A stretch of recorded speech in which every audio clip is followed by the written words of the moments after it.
In this video, I'm going to show you how to make Hotspot not turn off on iPhone. So first, let's head on over to our settings and let's go back and click on.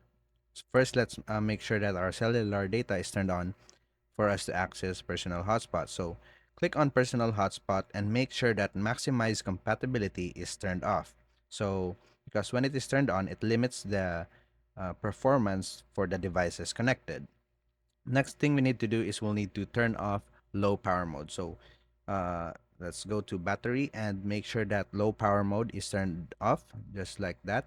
And if you have it turned on, just turn it off because it reduces background activity just like the personal hotspot.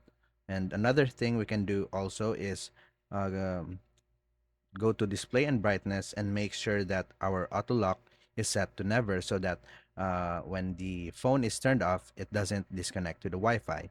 And that's about it. That's how to make hotspot not turn off on iPhone. If you have any questions, please let me know down in the comments and I'll do my best to help you out.